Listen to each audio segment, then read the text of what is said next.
want to start with a presentation? Certainly. I'm going to have Mr. Wallace step up to the plate this evening and introduce a high school student who's here to present members of the Board of Education with their yearbooks for this year. This is Michaela Hotchkiss. Hi. This is Julia Dates. And they're both here, and they're both going to talk about yearbooks. They're both in the print and publications class. And after they get done talking, we're going to pass out yearbooks to everyone. Thank you. Thank you. Okay, so these are some words from Mr. Zeck. Thank you all for taking the time and asking us to present tonight. I'm sorry that I could not present this evening due to conflicting prior commitments, but have asked Julia to read these notes on my behalf. This year's theme was tough. We wanted something totally opposite from last year, and I think we achieved that. We had dozens of ideas to pour through, took surveys, and put out polls. And in the third and final round of voting, we came across a four-way tie. We had the eras, we had sketches and drawings, we had Netflix highlights, and scrapbooking. As a collective, we had this dawning moment that each and every one of us are here together, but following different paths, and have different aspirations while moving towards that same goal of eventual graduation. Whether you're here for sports, the arts, science, math, languages, business, tech, band, chorus, drama, D&D, or Magic the Gathering, or something entirely different, this book is for you. We eventually came to the conclusion that this book should be themed as all of the above, as it continues some element that is meaningful to hopefully each and every one that reads its pages. To say it takes a village to complete a publication of this nature is an understatement. Countless hours are poured in day after day, week after week, month after month, by more individuals than this time or space could fill. A huge shout out to the student-led publication staff of Centralite that made this book happen. Seniors Aubrey Garner, Julia Dates, Katie Hotchkiss, Paige Kyle, Nathaniel Holmes, and Juliana O'Connor. I especially thank you to their continuous work on these pages and wish them the best for their endeavors ahead. Thank you to Lauren Koch for the shared photographs. Thank you to Volunteer Color Run Committee for making a memorable and unique fundraiser that the community looks forward to year after year. Thanks to the coaches, teachers, families, businesses, and proud community supporters that contributed to the success of this publication. Thanks to Kyle Meta of One Photo for senior and cover photo contributions. Thank you, Mr. Al Tadanis, for contributions to athletic banners. In addition, thanks to the Red Creek Historical Association and Corning University Archives for their historical contributions of photos to the cover. If there are any errors or omissions in this book, they were done unintentionally, and we ask the community for its forgiveness, and to please keep in mind that it is a student-led publication and that we and they are learning new skills. If you find anything, kindly let us know. However, that next year we try to ensure it does not happen again. We really hope you enjoy this year's book and theme of all of the above. So Mr. Zeck asked me to come here and share my experiences in both yearbook and supporting courses like printing and publications. And what I can say is that it has been like a breath of fresh air compared to my other classes and activities. The friendships you make along the way are unexpected, but absolutely the best takeaways by far. We were told that if and when we finished the yearbook on time, we were promised to be awarded with a mac and cheese bar along with a chocolate chip cookie and ice cream sundae bar. I don't think anyone in this room can say that their teacher has set them up a mac and cheese bar plus for their class. Needless to say, we got the book done on time. The journey that yearbook brought not only taught me how to improve in communications, it has also brought me closer to my peers, allowed me to experience limitless creativity, and develop time management skills as a result of having deadlines for our community projects such as newsletters and this very yearbook. My recommendation to the students that come after me is experiment with the tools you were provided with and see what works for you and let your creativity do the rest. As like my little insight into the past 2 years.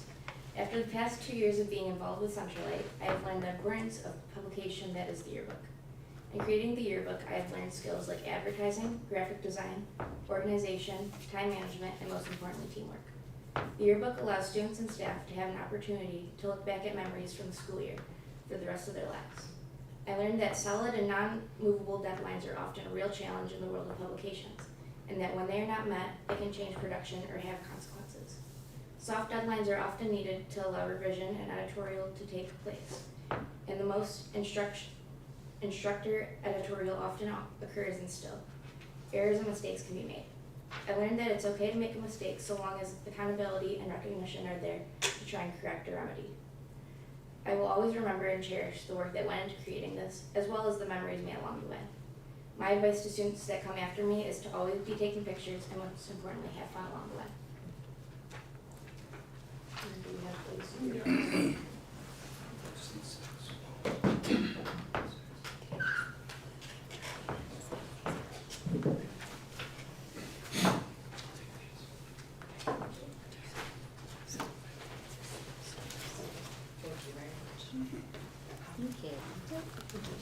Thank you. Thank you so much. Yeah, thank you. Thank you, Thank ladies. you very much. Thank you. Bye, Julia. She's out.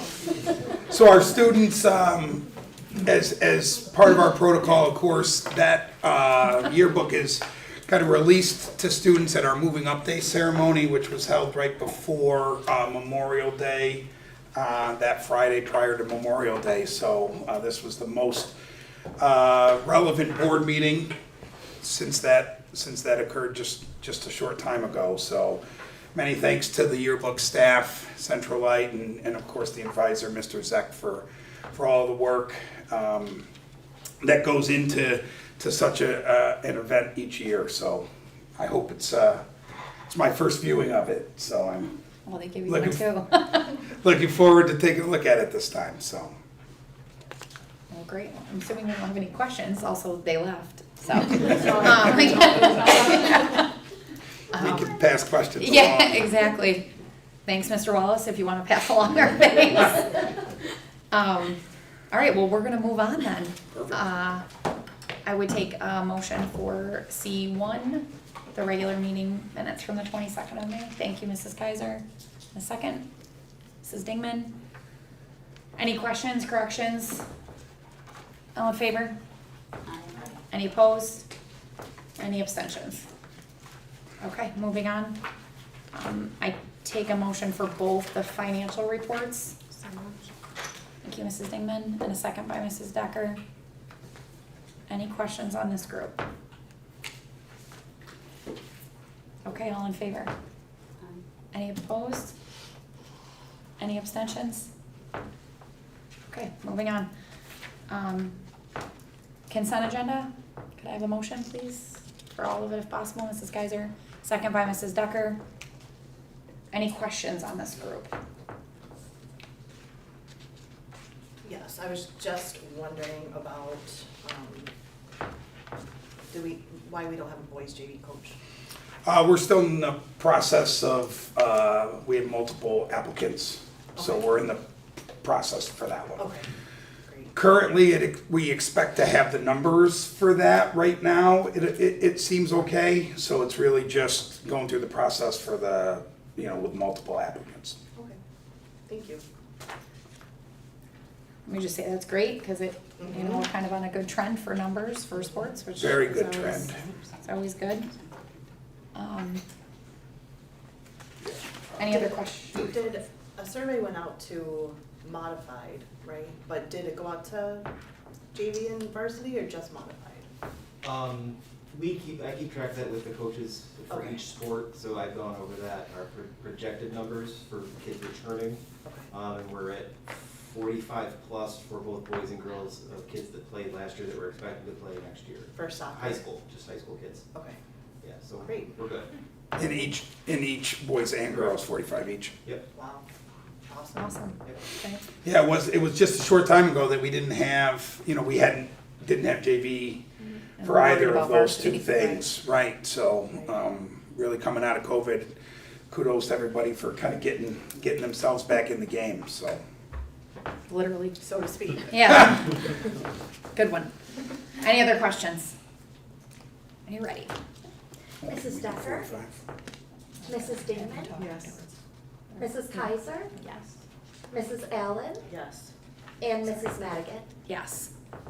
Before we move on, I believe we have a new employee in the audience. if you Yes, a late addition. As I have been working, we've been working hard on trying to find somebody to replace the exiting Mrs. Herbst at the end of the school year, July 5th, to be precise. But I'm pleased to present this evening Amanda Spinelli, who's in the back of the room.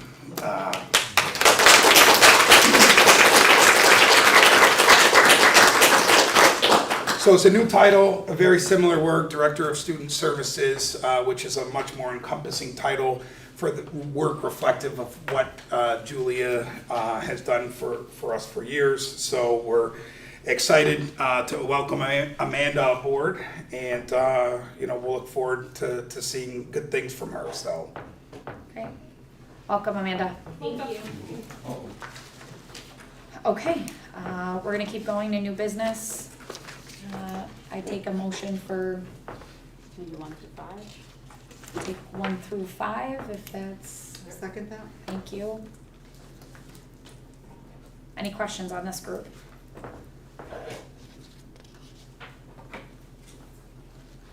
Okay, when you're ready. Mrs. Allen? Yes. Mrs. Kaiser? Yes. Mrs. Dingman? Yep. Mrs. Decker? And Mrs. Madigan? Yes, thank you. Mr. Van Orman, hold on, I'm flipping. okay.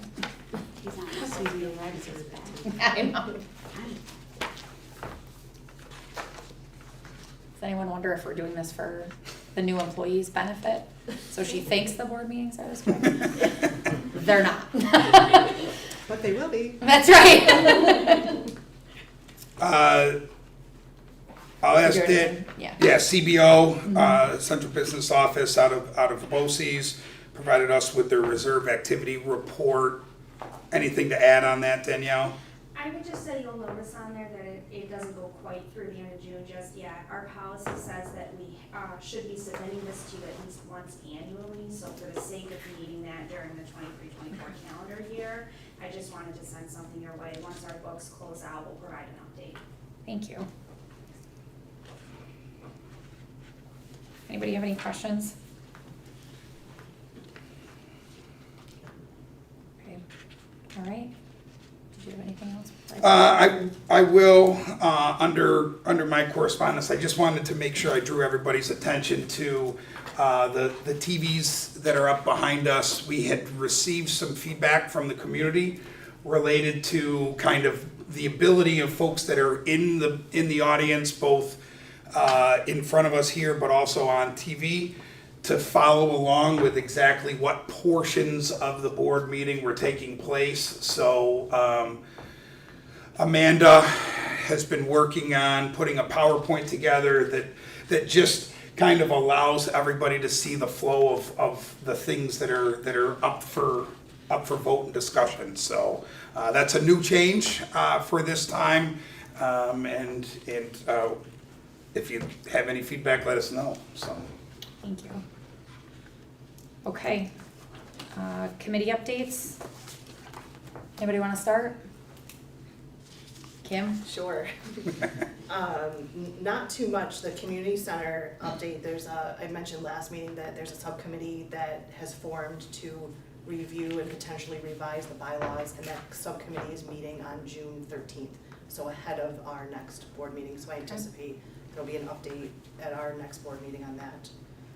And the policy committee, we have not met since last board meeting, and we're waiting on Erie 1 to send a list of policies to review. So we will probably meet again on June 26th, right before our next board meeting. Okay, thank you. You're welcome. Nancy, I have nothing for finance. right, so, because you had brought up something the last time, but I think we had some correspondence about that. We Right. do. I just asked that we reach back out to our auditors to ask, since they're the ones who also suggested it. Okay, thank you. Elizabeth, anything? Okay, just checking. I'm not gonna ask, right? No, we'll just keep moving. Okay, so the second item on there, I don't know who's clicking it, Jen, thank you. We had talked about, ending the live streaming of meetings, not ending the live streaming of meetings a couple of times now. And I, when we discussed it the last time, the idea was that we would at least follow through the end of this school year. That leaves this meeting and next meeting before the reorg meeting where we would potentially stop live streaming, these regular board meetings. So just looking for a little bit of feedback on what we think about that. If we wanna keep doing it, if we don't. This doesn't have to be the only conversation also, since we're down a couple of members tonight, so. Any thoughts? Anybody wants to share? I think similar to what we had discussed when we discussed it before, it's like that balance, because we want to have as many people be able to be involved, but, you know, I could see just the, making it a little bit easier and a little, like encouraging people to actually come in person if we do stop, so. Well, the idea is that we would stop live streaming but still record, right? So, no. I don't believe so, correct? We would, or we are going to record them. That's, yeah, I thought that's where we I don't know. landed. I think that's where we landed, is that it just wouldn't be live, that it would just be recorded and uploaded to YouTube, so if anyone wanted to go back and watch it, that would be available. But maybe I misunderstood. I could have fallen asleep at that point, so I don't know. I did, if I can interject for a moment, I did meet with Mr. Robbins today, just on any given board meeting, traditionally he gets about 15 to 20 viewers that take place during the live event. And then the numbers indicate that over the course of the month, typically by the time the next board meeting hits, there's, you know, maybe upwards of 200 views, but there's no way to determine who or what those views are. And you know, one of the conversations that Amanda contributed was that she, as she goes back and watches the meeting for the minutes, she might watch them 2 or 3 times, so that would, you know, click up those views, you know, 3. Are you know. watching it I was 200 just times? actually. Wow. So somewhere between 15 and 20 on most nights for the live sessions, just for metrics for you folks. And, you know, somewhere around on average 200, and you can click on our YouTube channel and see what the actual views are So you for would say each. maybe 195 by the time I'm there. So I guess what's the benefit of not streaming it? I don't know if it's not a Easier? benefit, but when, the reason why we started live streaming here at Red Creek is because it was mandated. Right. You know, because people couldn't come in. Since then, though, the pandemic was over and that was lifted, and now it would just help welcome people in if they would like to know what's going on. I would be in favor of continuing the live stream, and I'll say only because, I mean, we're a relatively small community, and if we have 195, give or take, say 190, that's still a good portion of the community that is watching. And there's people who are working right now, they have their kids in sports, they are doing dinner, whatever, so they might not be able to watch live. And if they can't watch it live, they can't come in. And then, I mean, you have people with little kids, they're not bringing their kids to come in. I know in my own personal, where I teach, we live stream. I would have zero interest in going in and sitting because I'm there long enough, but I have watched the live stream several times on occasions where there's something relevant that I want to see. And I like being able to watch that while I'm cooking dinner or sitting at a track meet or whatever. I think that we're in a digital day of age. I think like we have the capabilities, why not? Transparency has come up a number of times since I've been on the board. And I think that would just, I don't know, I think we're trying to be very transparent with the community. So if they can see it live or watch it later or come in, I don't know, I think it says a lot. So there's a difference though between live streaming and recording, right? I mean, they both serve the same recording purpose, but one is live right now on YouTube. The other one is you record it and then you upload it later, right? So. And we currently do both, obviously, so. I would second what Stephanie said. I think transparency is really important, and worst case scenario, people see it and it like sparks conversations or it sparks them getting involved. I think it's good for the community to be involved as much as they can. And now if we're having PowerPoints that people were saying like in the audience or at home, I mean, I think you guys have access to pick up the agenda outside, right? But people at home don't, so if that was a comment, obviously whoever made that comment is planning to continue watching, I'm assuming. And now we, went this route, people can see this. I don't see any reason why we wouldn't continue to live stream. So just to be fair to the comment about this, the comment was made by someone sitting in the audience. Oh, someone didn't want to pick up the agenda. Well, I think that she had it, but wasn't, I think the idea wasn't sure how we were hopping through things, Gotcha. like how fast we were going. So this, clicking through it gives people an idea, oh, okay, they're still talking about this. But that doesn't Well, mean it that means your they're point paying is. attention out there then. I think that's. Whoever did it, they're paying attention. Other thoughts? We'll probably just push this off until the 26th. Is this something we vote on or we So just? that, we checked on this actually, we have a policy, do you have the number? 1510, policy 1510, that has language in it regarding the use of video conference and live streaming. It's permissive language, it doesn't require one way or another, so it would, whether we continue it or whether we discontinue it, it does not require a change to our policy. If we would be looking to change from what we currently are doing, I would recommend a resolution just that is adopted by the board so that there's some acknowledgement of going forward what the plan is, but it's not required by policy here or law anymore. So we would probably, obviously, just have this discussion again, remove 7 again, and then make, vote on the resolution, whichever way that we decide. So, under the policy, that's my understanding is for when there's a board member who's off campus at a different site, because that's when it's, public notice will inform of the internet address and the location of the person. Yeah, that's the closest thing we have. So we don't have a policy to actually live stream.